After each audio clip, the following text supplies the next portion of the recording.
Bom, pessoal, vamos falar um pouquinho da extração aqui, tá? E vocês vão ver que a extração da casterita, do concentrado de casterita, é reduzida através do carvão, tá?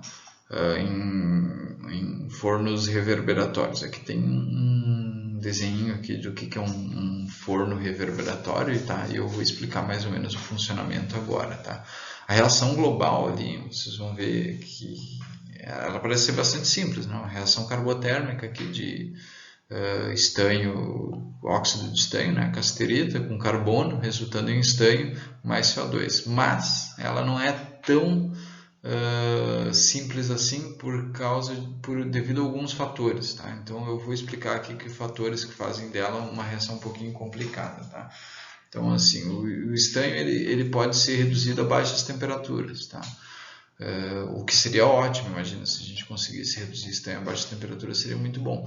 Mas eu preciso fazer a redução em altas temperaturas. Por quê? Porque além de reduzir o estanho, eu preciso separar ele do resto, né? Então, não adianta eu obter o meu metal reduzido e eu não conseguir separar ele de alguma maneira para eu ter estanho metálico, né? Porque no fim a gente quer obter estanho metálico. Então, se eu não separo ele, eu não tenho como obter. Só que para separar ele, eu tenho que formar uma escória. Tá? Mas para formar uma escória, eu tenho que chegar a temperatura de 1200 a 1300 graus. Né?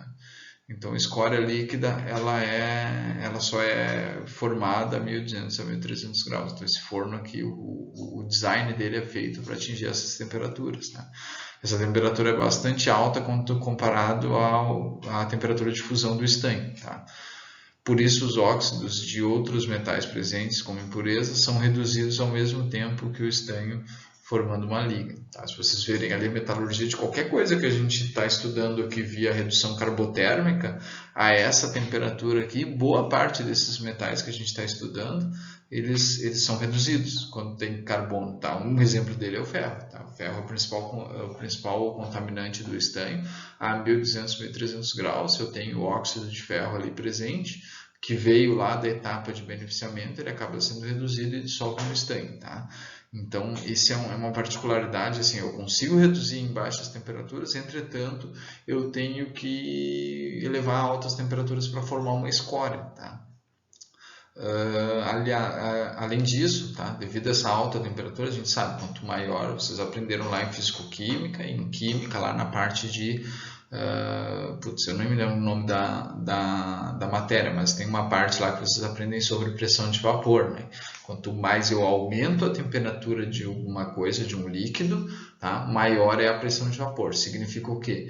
Embora eu não coloque ele no ponto de ebulição, eu tenho, devido à temperatura, eu dou energia cinética para os átomos que compõem esse material e eu vou ter mais átomos aptos a escapar do sólido. Então significa que eu vou ter mais átomos saindo da fase, desculpa, do sólido não, do líquido, mais átomos saindo da fase líquida e indo para a fase gasosa, tá? Então, vocês sabem que é por isso que a nossa roupa seca, por exemplo. A gente coloca no sol, porque vai aumentar a temperatura e eu vou ter mais átomos de água aptos a escapar do estado líquido para ir para o estado gasoso, que é o ambiente. Tá? A mesma coisa acontece com o estanho. Eu estou subindo a temperatura de fusão dele lá, falei lá nas propriedades, é 231 graus. No processo de redução, eu estou levando a temperatura a 1200 a 1300 graus, de 1200 a 1300 graus. Tá? Nessas temperaturas, eu acabo perdendo um pouco do estanho para o gás. Tá? E aí o sistema do forno aqui, eu vou só dar uma explicadinha rápida aqui, a gente tem um lugar, um chute de carregamento aqui, nada mais é que um buraco por onde eu vou carregar a minha matéria-prima, tá? E aí tem um queimador, tá? Esse queimador ele tá ali para fazer com que a temperatura seja atingida, tá? O meu material é carregado minério misturado com coque, tá? E aí nesse carregamento aqui eu vou ter esse queimador que vai basicamente dissipar calor, né? Então normalmente é uma mistura de gases com oxigênio que vão queimar dentro do forno, produzindo calor e produzindo a temperatura necessária para que a massa seja reduzida, né? Meu estanho seja reduzido pelo carbono que tem no carvão e, além disso, para que eu funda a minha matéria-prima. Tá? E no outro lado do forno eu vou ter uma bica de retirada do metal fundido na parte inferior, e na parte superior, onde fica a escória, né, porque a escória é menos densa que o metal, eu tenho a retirada da escória, tá? Na parte lateral superior aqui, tá? E aí na parte de cima do forno, onde seria a tampa do forno, eu tenho um local onde eu retiro os gases e a poeira formada do processo aqui, tá? Então aqui eu tenho a poeira que sempre carrega um pouquinho de minério, porque o minério é fino, né?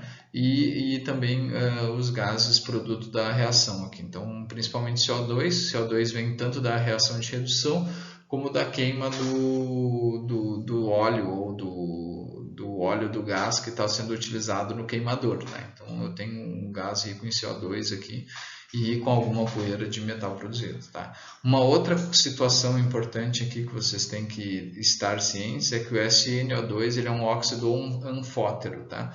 Se vocês estão vendo siderurgia, ou vocês vão ver lá em siderurgia, que eu tenho dois tipos de óxidos. Eu tenho os óxidos básicos e os óxidos ácidos, tá? Os óxidos ácidos, eles acabam reagindo com a sílica, tá? E os óxidos básicos, eles acabam reagindo com o CaO, tá? Então, e ali os óxidos ácidos, eles acabam fornecendo oxigênio para o meu banho metálico, e os óxidos básicos, eles acabam retirando o oxigênio do banho metálico. Então vocês vão aprender isso, mas a gente nunca consegue constituir uma escória só com óxidos básicos, que daria uma escória muito viscosa, ou só com óxidos ácidos, que também daria uma escória muito viscosa. Então a gente precisa balancear a acidez da escória, de forma que ela permita que eu retire as impurezas do meu metal, mas ao mesmo tempo ela seja viscosa o suficiente para que eu consiga fazer essa separação. Então aqui o estanho, por ser a cassiterita, por ser um óxido ácido, um anfótero, ela reage tanto com um quanto com o outro.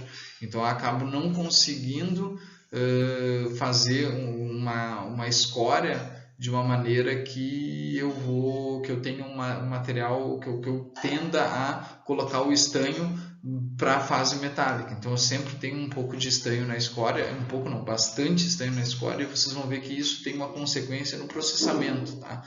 Então aqui eu expliquei como que acontece a reação de redução, como que isso reage no forno e os produtos que a gente obtém. Esse produto aqui, ele tem elevada pureza.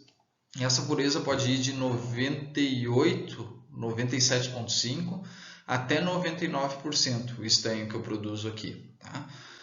O resto eu só consigo com refino, tá? E o que vai regular se eu tenho uma pureza de 97,5% ou de 99%, tá? É o teor do meu concentrado, tá? Se o meu concentrado tiver 40% de estanho, tá, eu chego com 97,5%. Se o meu concentrado tiver 60% de estanho, eu consigo chegar a 99%. Então é basicamente isso que vai regular, o teor de estanho da minha carga vai regular a quantidade de metal que eu vou ter no meu produto, tá? E é uma quantidade bastante elevada. Depois a gente só consegue quantidades maiores a partir do processo de refino, tá bom? Então agora a gente vai ali para a segunda parte, ver o processo de redução como uma etapa mais global, tá? Ele é feito em duas etapas, eu vou explicar para vocês mais para frente. Bom, então vamos falar um pouquinho aqui do processo de redução numa forma mais global, tá? Então, a gente tem duas etapas aqui. A primeira etapa foi aquela que eu descrevi mais densamente, tá? Então a primeira etapa acontece assim: apenas parte do óxido de estanho que compõe a carga é reduzida ao metal. O produto é razoavelmente puro em estanho e a escória contém apreciáveis quantidades de estanho, tá? Então aquele produto que eu falei, aquela etapa que eu descrevi, está aqui, tá?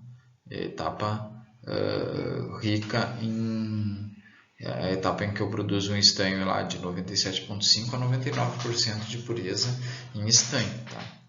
Lembra, a matéria-prima é coque concentrado de cassiterita, tá? E a escória produzida, aliás, o produto produzido aqui na segunda etapa, tá? Quais são as reações principais que ocorrem na primeira etapa? É a reação de redução que eu descrevi, tá? E como eu disse para vocês, o óxido de estanho, a cassiterita, ela é anfótera, né?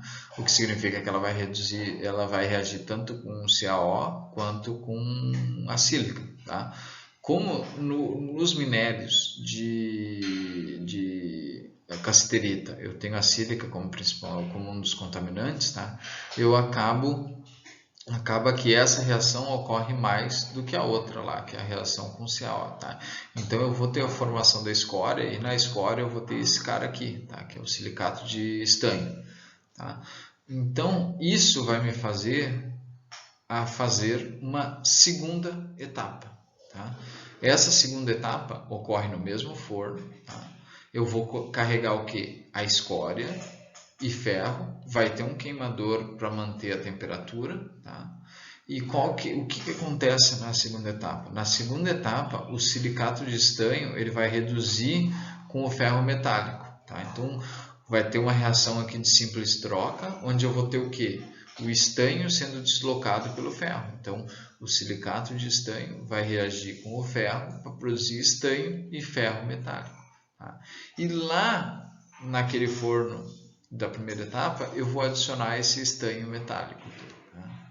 Esse estanho metálico ele já não tem tanta pureza, ele não é tão puro, ele é bastante dissolvido em ferro, então tem bastante ferro dissolvido no estanho, tá? E por isso, lá na segunda, ele volta para a primeira etapa. Em vez de eu ter aqui um produto, aqui eu tenho uma produção de um produto, o que vai ocorrer é que eu vou voltar lá na primeira etapa para que esse estanho impuro ele venha compor o estanho mais puro da primeira etapa, tá? Então esse processo aqui eu estou descrevendo aqui o processo global. Então, tá? Eu tenho uma primeira etapa e uma segunda etapa.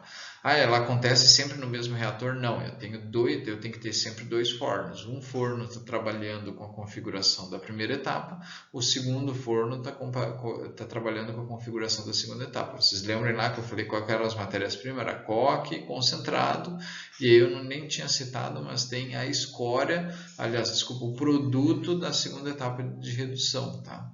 E aqui também eu tenho a escória dessa segunda etapa aqui, ela é rejeito, tá? Então é basicamente isso, assim que funciona o processo, tá? A gente tem que ter em mente aqui que o estanho produzido, ele nessa segunda etapa ele tem só 95% de pureza, que é bem abaixo da pureza atingida pelo estanho produzido na primeira etapa. Então é importante que vocês tenham isso em mente. Por que eu faço essa segunda etapa? É só para não perder o estanho que foi para a escória, tá? Não significa que eu estou produzindo estanho puro aqui, eu estou produzindo estanho bem impuro que eu vou colocar lá na minha primeira etapa para produzir um estanho de maior pureza, que depois vai para a etapa de refino que eu vou escrever mais para frente ali para vocês, tá?